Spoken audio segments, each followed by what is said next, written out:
Sementara di sisi lain, tepatnya di perkumpulan Crane Soundwall, Tuan Muda Huan Muik yang marah karena ayahnya itu tidak menggubris menanggapi permintaannya untuk memberikan pelajaran kepada orang yang bersitegang dengan dirinya pun berkata, apakah ayahnya itu akan membiarkan orang tersebut lolos begitu saja, meskipun ia hampir membunuhnya, yang sebagai tuan muda yang akan menjadi pewaris dari perkumpulan Crane Soundwall.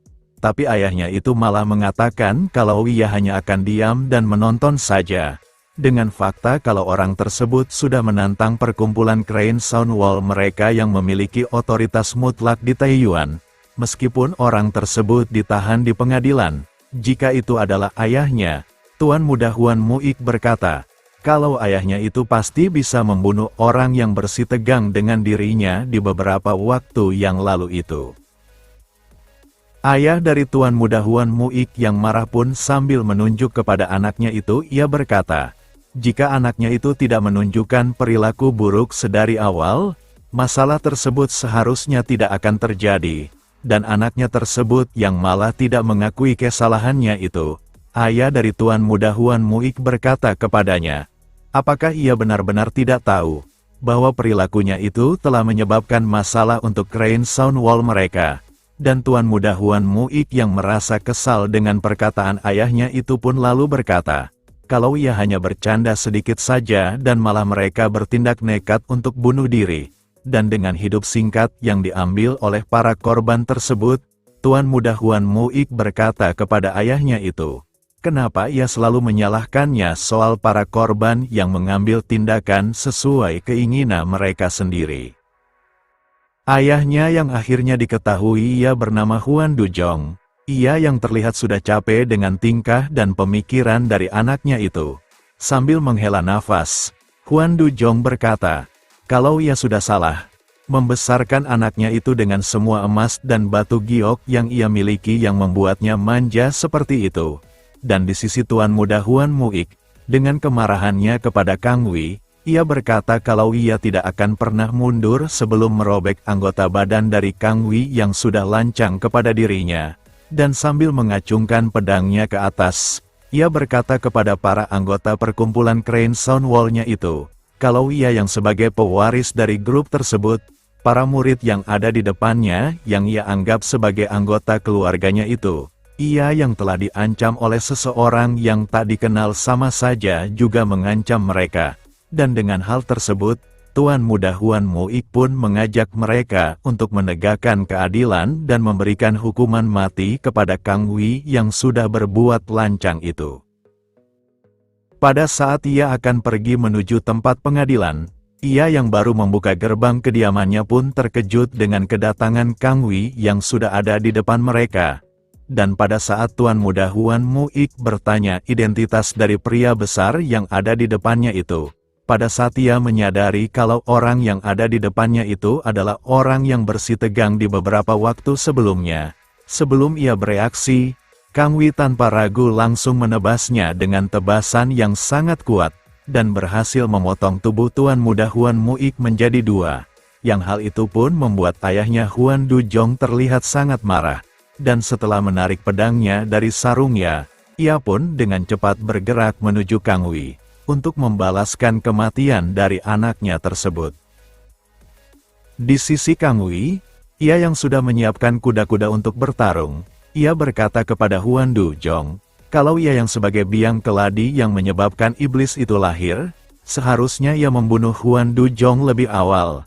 Dan di sisi Huan Dujong yang menggunakan serpihan pintu masuk ke kediamannya menjadi pijakan agar ia bisa melesat ke arah Kang Wei. Dengan kecepatannya itu, ia pun melancarkan sebuah serangan kepada Kang Wei, tetapi Kang Wei dengan sigap menahan serangan tersebut dengan pedang panjangnya itu. Pada saat pedang mereka saling beradu, Kang Wei yang tersenyum pun berkata, kalau prinsip hidupnya adalah untuk memusnahkan semua para iblis, Kang Wei yang menganggap kalau Huan Dujong, ketua dari Crane Soundwall yang ia anggap sebagai perkumpulan para iblis, ia berkata kalau ia akan membunuh Huan Dujong dan para bawahannya itu. Dan setelah melepaskan tekanan dari serangannya dan berpindah untuk menjaga jarak dari Kang Wei, Huan Dujong lalu berkata, kalau perkumpulan Crane Soundwall-nya itu adalah kelompok yang berjalan di jalan yang benar, yang sudah diakui kebenarannya oleh semua orang di seluruh Taiyuan. Namun, ia yang sudah menilai kalau Huan Duzhong dan para bawahannya adalah sekelompok iblis. Ia menganggap kalau itulah kebenaran sesungguhnya. Dengan prinsip kebenaran yang dianut Kang Wi benar-benar sangatlah konyol. Huan Duzhong berkata kalau tidak ada gunanya ia berbicara panjang lebar dengan orang seperti Kang Wi, dengan menciptakan bayangan-bayangan pedang yang mengapung di udara. Huan Duzhong berkata, kalau ia akan menunjukkan kepada Kang Wi keterampilan dari ketua Crane Soundwall dan memenggalnya, dengan tekniknya itu yang bernama The Flying Sword, pedang-pedang itu pun langsung melesat ke arah Kang Wi. Namun, Kang Wi yang melihat itu berkata, kalau keterampilan yang Huan Duzhong sebut itu benar-benar sangatlah menyedihkan. Dengan pedangnya, Kang Wi dengan mudah menangkis semua serangan tersebut dengan sangat mudahnya.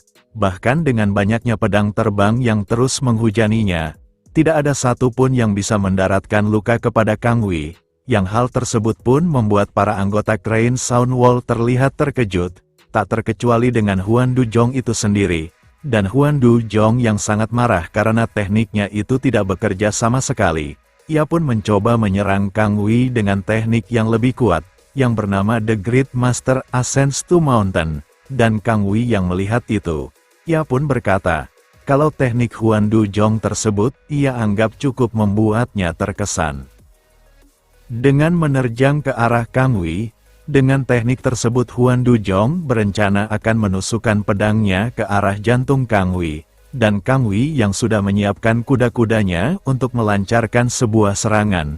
Ia yang tersenyum pun berkata, kalau teknik tersebut adalah teknik pamungkas yang dimiliki oleh Huan Duzhong, Huan Duzhong harus dihancurkan bersama dengan tempat Crane Soundwall itu sendiri, dan dengan serangan tebasan yang bernama The Merciless Dread Rank Attack. Tebasan kuat itu pun berhasil membelah tubuh dari Huan Duzhong. Sekaligus bangunan dari Crane Soundwall yang ada di belakangnya pun ikut hancur oleh kuatnya serangan tersebut. Sementara di sisi Sayu dan Penatua Hong, melihat masakan yang dimasak Penatua Hong terlihat enak karena baunya tercium sedap. Sayu pun bertanya tentang makanan tersebut, dan Penatua Hong pun berkata, kalau makanan itu adalah makanan bergengsi Giebang, yang ia sudah katakan kepada Sayu, kalau makanan tersebut adalah sup sagu, makanan khas yang wajib dimakan ketika datang ke asosiasi Giebang, dan untuk membuat sup sagu tersebut, Penatua Hong berkata kalau ia harus merebus ular dan anjing selama berjam-jam lamanya, serta ditambahkan dengan bumbu khas Giebang, dan Sayu pasti akan menyukai sup tersebut. Namun Sayu yang merasa jijik dengan bahan dari sup itu. Sayu berkata kalau ia tidak akan makan sedikit pun, dan menyuruh Penatua Hong untuk memakan makanan tersebut seorang diri. Tak berselang lama, seorang anggota Giebang pun datang dan memberikan sebuah informasi kepada Zhang Soi, yang hal tersebut pun menjadi perhatian Sayu dan Penatua Hong, dan Penatua Hong yang penasaran tentang informasi tersebut, ia pun lalu bertanya kepada Zhang Soi apa yang sudah terjadi, dan Zhang Soi pun berkata, kalau Kang Wi telah menyerang perkumpulan Crane Soundwall seorang diri, yang hal tersebut pun membuat Sayu dan Penatua Hong terlihat terkejut. Kembali ke sisi Kang Wi yang terlihat memasuki sebuah tempat perjudian, di tempat tersebut, ia pun disambut salah satu pegawai dari tempat itu dan memintanya untuk mengikutinya. Karena orang yang mencarinya sedang menunggu di sebuah ruangan, dan setelah mereka berjalan ke sebuah tempat kosong, tak diduga di tempat tersebut terdapat ruangan rahasia, dan setelah membukakan pintu rahasia itu, pelayan tersebut pun meminta Kang Wi untuk pergi ke ruangan rahasia itu. Setelah memasuki ruangan itu, orang yang menunggu kedatangan Kang Wi pun lalu berkata, kalau suatu kehormatan tempat seperti itu bisa didatangi oleh Kang Wi yang dikenal sebagai seseorang yang menjunjung tinggi kebenaran, dan di sisi Kang Wi, ia berkata kepada orang tersebut yang mempunyai kedudukan sebagai kepala dari tempat judi tersebut, kalau ia sudah memilih tempat yang cukup bagus, karena mereka yang memata-matainya akan berpikir bahwa dirinya datang ke tempat tersebut semata-mata hanya untuk berjudi saja, dan tak akan berpikir kalau di tempat judi tersebut terdapat ruangan rahasia seperti itu. Kang Wi tanpa basa-basi langsung bertanya kepada orang yang ada di depannya itu, apa alasan ia memanggilnya ke tempat tersebut, dan orang tersebut yang ternyata juga sebagai kepala Black Merchant yang bernama Yom Saik. Ia berkata kalau ia hanya ingin meminta bantuan sedikit kepada Kang Wi, dan Kang Wi yang mendengar itu, ia pun bertanya, apakah itu adalah perintah dari Liga Lima Naga, dan Yom Saik pun menjawabnya dengan mengatakan, kalau itu hanyalah permintaan pribadinya saja, tapi ia percaya, kalau itu juga akan membawa banyak manfaat bagi Liga Lima Naga. Mendengar hal itu, Kang Wi yang tak tertarik pun mencoba meninggalkan tempat tersebut sambil berkata, kalau ia tidak suka berkeliling untuk masalah yang tidak pasti. Tetapi Yom Saik yang pintar menghasut seseorang pun berkata, maukah Kang Wi untuk mempercayainya hanya setelah orang-orang jahat dari negara lain itu memasuki tanah mereka dan memperoleh kekayaan yang sangat besar? Dan Kang Wi yang mendengarnya pun lalu bertanya kepada Yom Saik, apa maksud dari perkataannya itu? Dan Yom Saik yang melihat Kang Wi mulai terpancing pun lalu meneruskan perkataannya dengan mengatakan, kalau dari apa yang ia dengar, pemimpin teratas dari kelompok Great Heavenly Merchant adalah ayah dan anak perempuan yang berasal dari Goryeo 10 tahun yang lalu. Yang hal tersebut pun membuat Kang Wi terlihat sangat marah, karena ia anggap, kalau mereka sebagai orang asing sudah berani mencuri kekayaan dari tanah Jungwon miliknya itu. Yom Saik lalu meneruskan perkataannya dengan mengatakan, karena mereka sedang membicarakan tentang hal tersebut, ia akan mengatakan yang sebenarnya, kalau saat ini, kondisi Black Merchant-nya itu tidak baik-baik saja. Meski di Taeyuan, rumah bordil dan rumah judi yang berada di bawah naungan Black Merchant bisa bertahan. Tetapi bisnis mereka yang paling menguntungkan tidak dapat menghindari kerusakan yang disebabkan oleh kelompok Great Heavenly Merchant tersebut. Dan ia yang merasa kalau itu sangatlah tidak adil, bahwa Liga Lima Naga telah menunggangi para Black Merchant yang telah bekerja sama dengan mereka untuk waktu yang cukup lama. Yom Saik berkata kalau ia pernah mendengar bahwa mereka malah memilih negosiasi bersama, dan tentu saja, skala kelompok Great Heavenly Merchant itu sangatlah besar, tapi tidak peduli seberapa besar keuntungannya. Yom Saik berkata kalau mereka seharusnya tidak membuat kesepakatan dengan orang asing.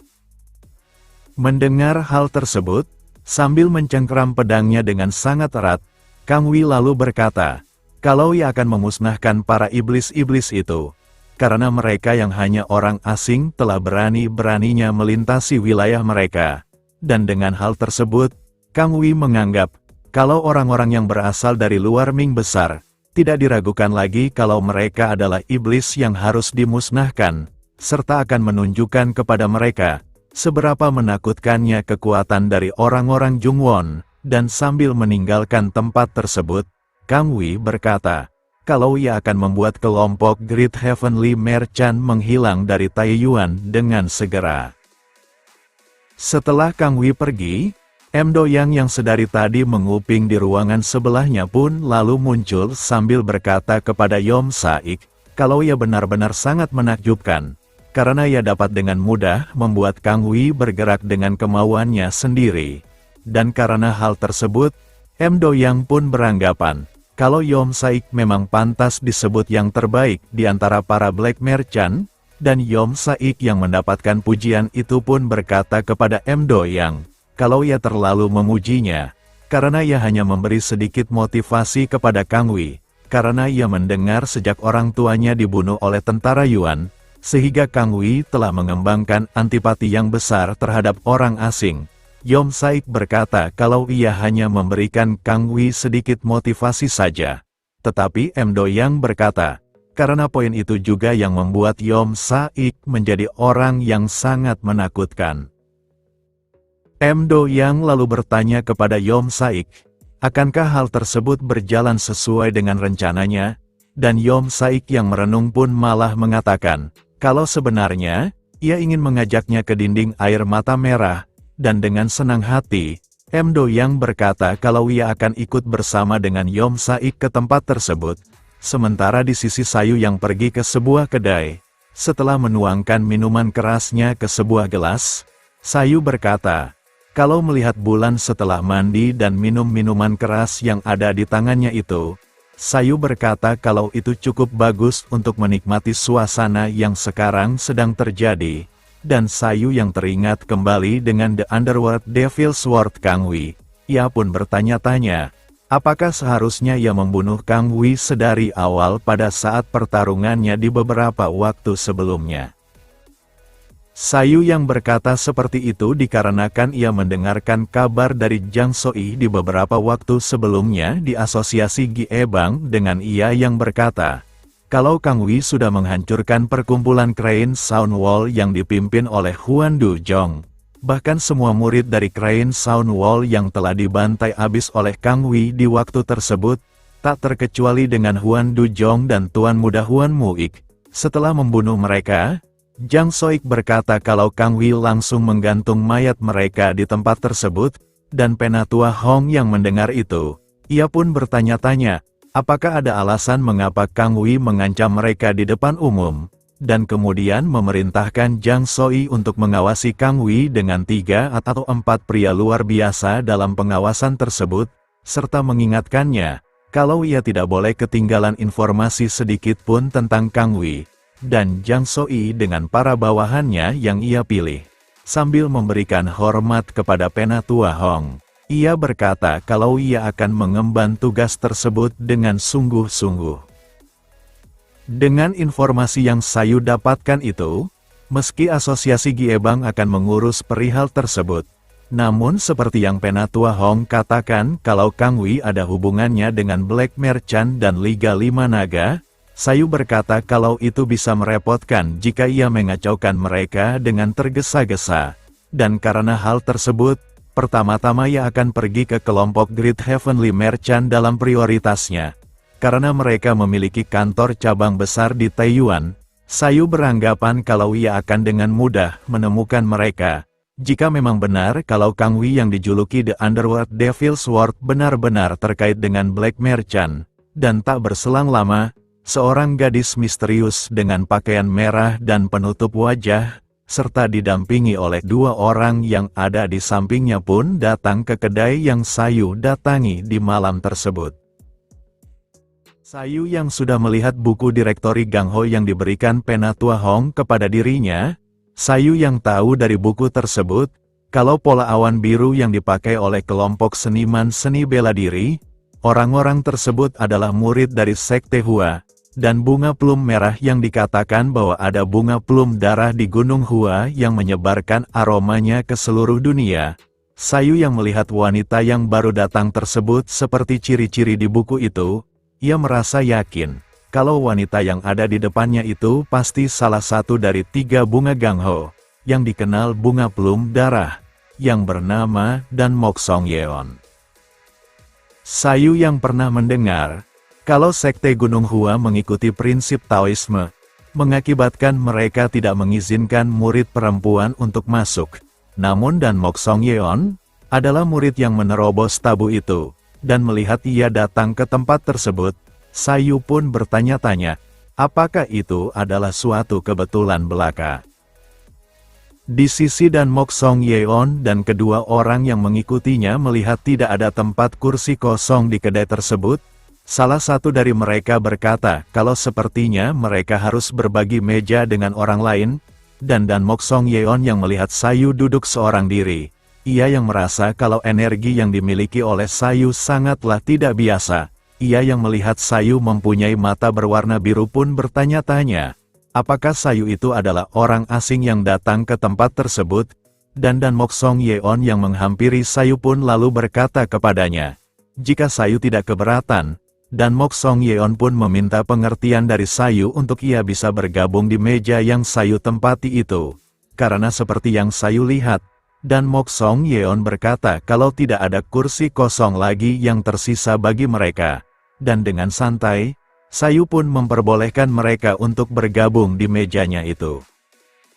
Setelah Dan Mok Song Yeon mengucapkan rasa terima kasihnya kepada Sayu, salah satu orang yang mengikutinya pun lalu memesan 3 mangkuk mie tipis dan 2 piring pangsit kepada pelayan dari kedai tersebut, dan Dan Mok Song Yeon yang belum memperkenalkan dirinya meski ia sudah diperbolehkan bergabung di meja yang Sayu tempati, ia pun lalu memperkenalkan dirinya itu, kalau ia adalah Dan Mok Song Yeon dari Gunung Hua, kemudian diikuti oleh yang lainnya, kalau pria yang tak berkumis bernama Ho Jong In sebagai murid generasi kedua dari Gunung Hua, dan yang satunya yang berkumis bernama Sang Mohu, yang sama sebagai murid generasi kedua dari Gunung Hua, dan Sayu yang melihat mereka memperkenalkan diri mereka masing-masing, ia pun lalu memperkenalkan dirinya juga. Di sisi Sang Mohu, ia berkata kepada Sayu, ia yang merasa kalau Sayu sepertinya memiliki keterampilan dalam seni bela diri. Ia pun lalu bertanya dari sekte mana Sayu berada, dan Sayu sambil menuangkan minumannya itu, ia menjawabnya dengan mengatakan, kalau ia bukan anggota sekte manapun di Jungwon, dan hanya bisa melakukan sedikit perlindungan diri saja, tetapi Dan Mok Song Yeon yang merasa kalau Sayu adalah orang yang memiliki ketenangan diri yang begitu dalam. Ia berkata dalam hatinya, kalau ia yang tak tahu niatan sesungguhnya dari Sayu, ia harus tetap waspada terhadap orang yang ada di depannya itu. Merasa kalau di malam tersebut sudah sangat larut, Sayu pun lalu berpamitan kepada mereka, sambil berkata kalau ia sangat senang bisa bertemu dengan orang baru seperti mereka.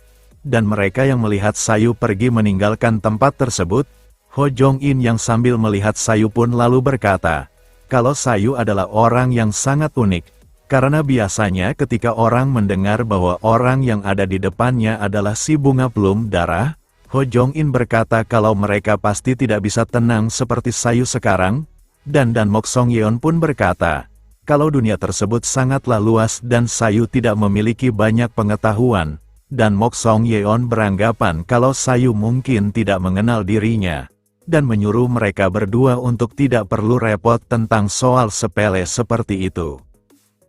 Dilihat dari nama dan aksen bicaranya, Ho Jong In berkata kalau Sayu pasti berasal dari daerah terpencil atau negara asing, dan di dalam situasi yang mereka alami sekarang, Ho Jong In berkata kalau mereka perlu berhati-hati terhadap orang yang tidak dikenal. Karena Sayu mungkin berhubungan dengan The Underworld Devil's Sword Kangwi. Meski begitu, meski Dan Mok Song Yeon berkata kalau mereka tidak dapat memastikan identitas dari Sayu tersebut, ia merasa yakin kalau Sayu tidak ada hubungannya dengan insiden di Crane Sound Wall. Meski ia tahu kalau Sayu memiliki keterampilan dalam seni bela diri, tapi ia juga merasa bingung, karena ia tidak bisa merasakan energi Ki yang dimiliki oleh Sayu sama sekali. Sehingga Dan Mok Song Yeon pun bertanya-tanya, apakah itu terlalu sensitif terhadap dirinya untuk lebih takut dengan Ki yang tidak terdeteksi. Dan pada saat Dan Mok Song Yeon sedang bertanya-tanya tentang perasaannya itu, Sang Mohu pun membahas kembali insiden yang terjadi di Crane Sound Wall di beberapa waktu sebelumnya dengan mengatakan, apakah itu berarti insiden di Crane Sound Wall adalah kejahatan yang dilakukan seorang diri saja dari Kang Wisi The Underworld Devil's Sword, tapi tidak peduli seberapa kuat The Underworld Devil's Sword Kang Wi? Sang Mohu bertanya pendapat dari Dan Mok Song Yeon. Mungkinkah dia bertindak begitu ceroboh seperti itu, dengan terang-terangannya berani melawan kelompok paling kuat di Taiyuan? Dan Mok Song Yeon yang merasa tidak yakin tentang soal tersebut, tapi Kang Wi yang ia ketahui adalah seseorang yang bertindak berdasarkan keyakinannya sendiri, dan Mok Song Yeon pun merasa yakin, kalau dia bukanlah seseorang yang merencanakan sesuatu dengan orang lain. Namun meski begitu, mereka akan memastikannya setelah bertemu dengan Jeon Du-su dari kelompok Great Heavenly Merchant di keesokan harinya. Kemudian menyuruh Sang Mohu untuk memesan sebotol minuman keras Zuyeking untuk dirinya. Dan meski guru mereka melarang keras untuk meminum minuman keras seperti itu, dengan alasan kalau mereka sudah lelah setelah perjalanan panjang, dan Mok Song Yeon berkata kalau mereka tidak apa-apa untuk minum minuman keras tersebut di hari itu. Keesokan harinya, tepatnya di pagi hari, Sayu yang terlihat keluar dari tempat penginapan pun terlihat oleh dan Mok Song Yeon. Dia yang tahu kalau orang yang ada di depannya adalah orang yang ia temui di kemarin hari. Meski ia tidak peduli tentang Sayu, tapi di balik itu ia merasa kalau Sayu terus membuatnya merasa tidak nyaman. Dan ia yang bertanya-tanya mau kemana Sayu di pagi-pagi sekali di hari tersebut. Setelah menyarungkan pedangnya kembali, dan Mok Song Yeon pun lalu bergerak untuk mengikuti Sayu. Dan tak berselang lama, terdengar suara dari Sang Mohu yang ada di luar ruangan yang sedang mencoba membangunkan dan Mok Song Yeon. Karena mereka harus bergegas pergi jika mereka ingin bertemu dengan kelompok Great Heavenly Merchant di hari tersebut. Namun karena tidak ada jawaban dari dan Mok Song Yeon saat dipanggil olehnya. Setelah mereka masuk ke ruangan tersebut, mereka pun terkejut. Karena dan Mok Song Yeon udah tidak ada di ruangan tersebut. Sementara di sisi Kang Wi, ia yang terlihat sedang berada di suatu ruangan sambil terus mengoceh kalau ia akan membasmi semua iblis-iblis itu. Ia yang menganggap kalau kelompok Great Heavenly Merchant adalah sekelompok para iblis. Ia pun berencana akan membasmi mereka di hari tersebut. Dan setelah mengambil pedang panjangnya itu, sambil memegang pedangnya, Kang Wi berkata, kalau ia, orang hebat yang mempunyai julukan The Underworld Devil Sword, akan memusnahkan kelompok Great Heavenly Merchant yang ia anggap menjijikan itu. Sementara di sisi kelompok Great Heavenly Merchant, salah satu bawahannya sedang menyampaikan pendapatan dari kelompok mereka kepada Jeondu Su dengan mengatakan, kalau di hari sebelumnya, 72 tombak telah terjual, dan serta 200 pedang telah diterima. Ditambah dari kelompok Blue Dragon dari Provinsi Jiangsu telah memesan besi itu sendiri.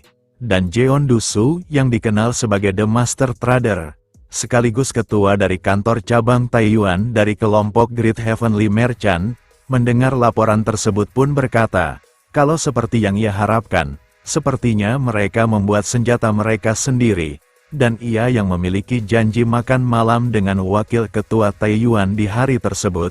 Bawahannya itu berkata, kalau ia sudah menyiapkan biaya yang sesuai dalam pertemuan tersebut. Jeondu Su yang tahu, kalau cabang Taiyuan adalah tempat untuk menghasilkan uang tidak hanya untuk pedagang tetapi juga untuk pejabat pemerintah yang dikirim ke tempat tersebut. Ia yang tahu kalau wakil ketua Taiyuan yang baru diangkat juga harus mengharapkan uang sebanyak itu. Alasan mengundangnya makan malam juga tidak berbeda untuk mendapatkan keuntungan seperti itu. Dan bawahannya yang bernama Jongbong yang berjabat sebagai manajer umum dari kelompok Great Heavenly Merchant, ia hanya bisa terdiam karena ia juga tahu soal tersebut.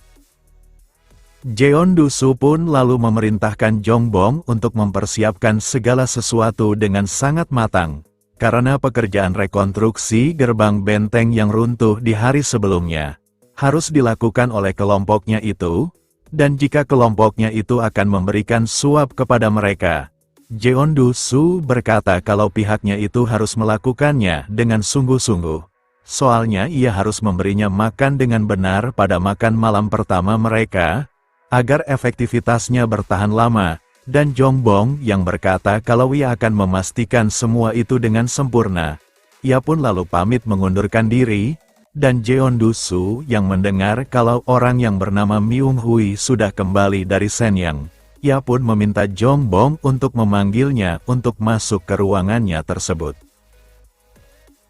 Sop Myung Hui yang akhirnya datang ke ruangan dari Jeondu Su pun lalu memberikan informasi yang ia dapatkan kepada dirinya.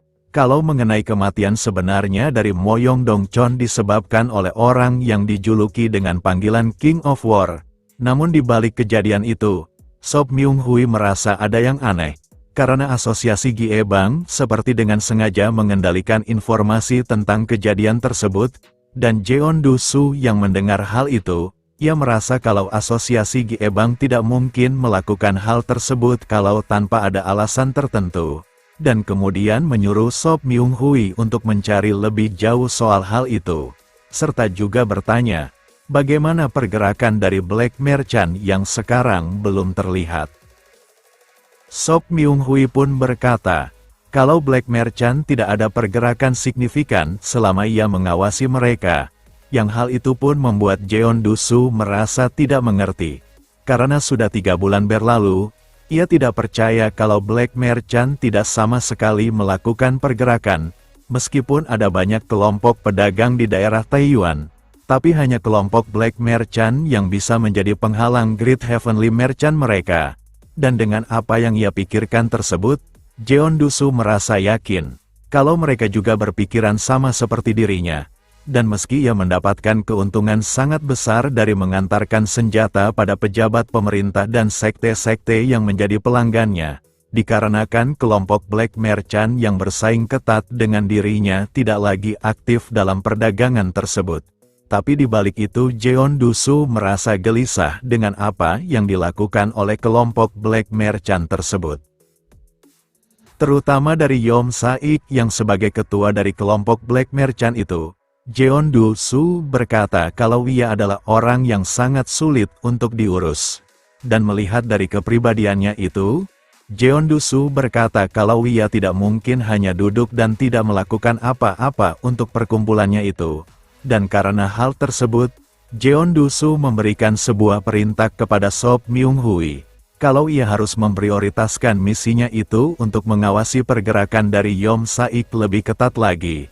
Dan Sop Myung Hui pun menambahkan sesuatu hal yang cukup penting dengan mengatakan, kalau ada satu orang lagi yang berhubungan dengan Yom Sa-ik, dan orang itu adalah The Underworld Devil Sword Kang Wi, yang termasuk salah satu dari 5 prajurit besar persekutuan Liga 5 Naga yang muncul di Taiyuan baru-baru ini.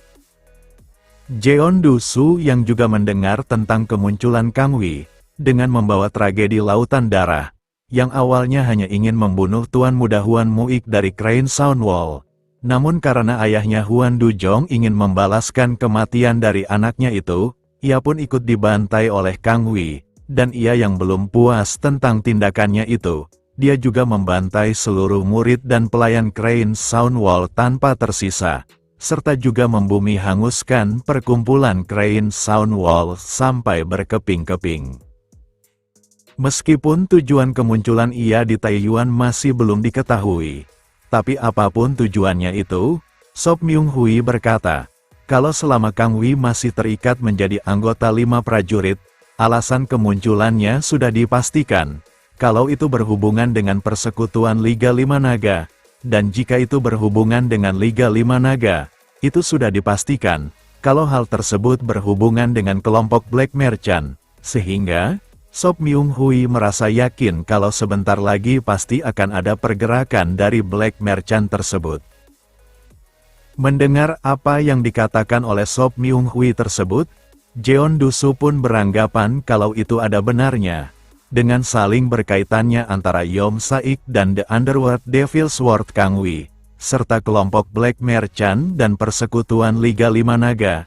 Jika nona muda mereka ada di tempat tersebut di situasi seperti itu, Jeon Du-soo berkata kalau nona mudanya itu pasti bisa dengan mudah mengetahui niat orang-orang tersebut, dan Sop Myung Hui yang berinisiatif akan menghubungi nona muda mereka, mengetahui kalau nona muda mereka sedang sibuk dengan asosiasi bela diri besi, terutama negosiasi bersama persekutuan Liga 5 Naga. Jeon Du-soo yang menyadari kalau nona muda mereka tidak punya waktu untuk datang ke tempatnya itu. Ia berkata kepada Sop Myung Hui, kalau masalah tersebut harus mereka urus sendiri. Di saat perbincangan tersebut, tak berselang lama seorang bawahan pun datang untuk memberikan surat dari nona muda mereka, dan Jeon Du-soo yang terlihat senang dengan kedatangan surat dari nona mudanya itu, ia pun meminta bawahannya itu untuk memberikan surat tersebut kepada dirinya, dan pada saat ia membaca isi dari surat tersebut, Jeon Du-soo pun terlihat terkejut, dan setelah selesai membaca surat tersebut, ia langsung menutup surat yang dikirim oleh nona mudanya itu, dan Sop Myung Hui yang melihat ekspresi dari pemimpinnya telah berubah, ia pun bertanya isi dari surat yang dikirimkan nona muda mereka itu. Sambil melihat ke arah luar, Jeon Du-su berkata, kalau sepertinya nona muda mereka sedang mengalami kesulitan dalam bernegosiasi bersama Persekutuan Liga Lima Naga. Karena pihak mereka telah membuat permintaan kepada pihaknya itu yang ia anggap sudah sangat terlalu berlebihan. Dengan mereka yang meminta senjata yang ada di cabang Taiyuan diberikan kepada mereka. Serta mereka juga meminta kemudahan dalam pernikahan kontrak antara kedua belah pihak. Yang hal tersebut pun membuat Sop Myung Hui sangat marah. Karena mereka telah berani menghina nona muda mereka. Dan ia yang tak bisa membiarkan hal tersebut. Jika nona mudanya itu menghubunginya, Sop Myung Hui berkata kalau ia akan langsung membawa seluruh prajurit The Great Heavenly Merchant mereka menuju Persekutuan Liga Lima Naga kapanpun waktunya itu. Melihat Sop Myung Hui sedang terbawa emosi oleh kabar yang datang tersebut, Jeon Du-su pun memintanya untuk tenang dan mendinginkan kepalanya itu terlebih dahulu. Dan ia yang tahu dengan sifat dari nona mudanya itu. Jeon Du-su berkata, kalau mereka harus percaya kepadanya dan menunggu saja kabar selanjutnya dari nona muda mereka. Karena ia yang dikenal sebagai orang yang selalu membantu pemimpin mereka dan bisa membawa bisnis berskala besar bagi The Great Heavenly Merchant mereka hanya dalam kurun waktu 10 tahun saja. Jeon Du-su berkata, kalau nona mudanya itu pasti bisa mengatasi masalah tersebut. Dan diketahui, nona muda mereka bernama Ha So-ho. Sementara di sisi Dan Mok Song Yeon yang sedang mengikuti Sayu, ia yang hanya melihat Sayu berjalan santai menyusuri tempat tersebut pun menganggap kalau ia mungkin terlalu mencurigainya, dan melihat gerak-gerik Sayu seperti sudah tahu tentang keberadaannya, Dan Mok Song Yeon pun langsung bersembunyi dari pandangan Sayu, dan di sisi Sayu, ia yang menyadari kalau ia diikuti oleh Dan Mok Song Yeon pun berkata dalam hatinya, kalau Dan Mok Song Yeon yang seharusnya tidak boleh tertangkap basah seperti itu. Sayu berkata kalau Dan Mok Song Yeon sudah melakukan hal yang benar-benar ceroboh. Di sisi Dan Mok Song Yeon yang sedang bersembunyi di balik sebuah bangunan, pada saat ia bertanya-tanya apakah Sayu menyadari keberadaannya meski ia sudah menghapus hawa keberadaan dengan sempurna, ia pun dikejutkan dengan kedatangan seseorang. Dan ternyata, orang tersebut adalah Kang Wi, yang dengan terang-terangan muncul di hadapan Sayu, dan Sayu yang melihat Kang Wi ada di depannya. Ia pun berkata kepada Kang Wi, kalau Kang Wi benar-benar orang yang bernyali besar, karena ia yang sudah melakukan pembantaian di hari sebelumnya, masih bisa dengan santai berjalan-jalan di kerumunan orang-orang banyak.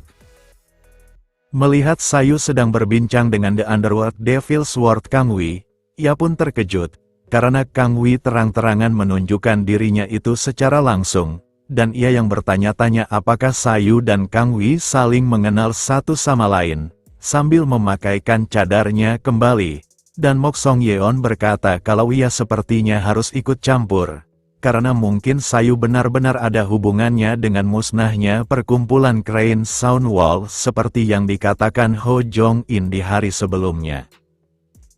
Kembali ke sisi Sayu dan Kang Wi, Sayu yang mendengar kalau Kang Wi telah dipenjara di militer istana, ia pun mempertanyakan kebenaran tersebut langsung kepada Kang Wi, dan dengan santai, Kang Wi menjawabnya dengan mengatakan, kalau mereka tidak mungkin bisa mengurungnya di penjara seperti itu, dan ia yang belum pernah memberitahu namanya kepada Sayu, mendengar Sayu memanggil namanya pun lalu bertanya, apakah Sayu mengenalnya, dan Sayu pun berkata, kalau akan terasa aneh jika ia tidak mengenal Kang Wi setelah kekacauan yang sudah terjadi di hari sebelumnya.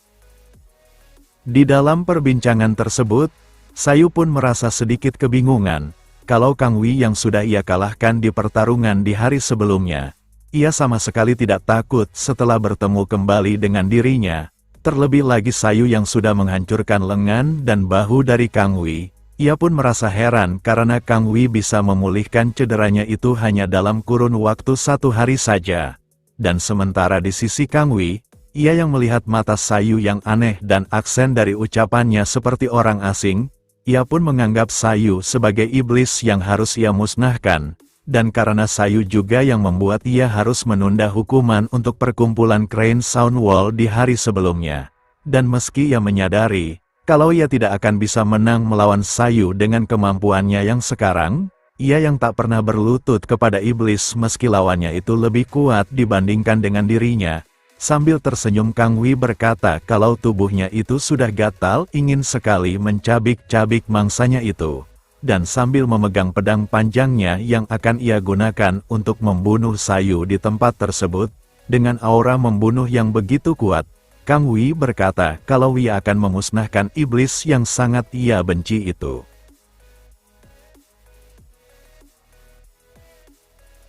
Next, kita lanjut di part selanjutnya. Terima kasih.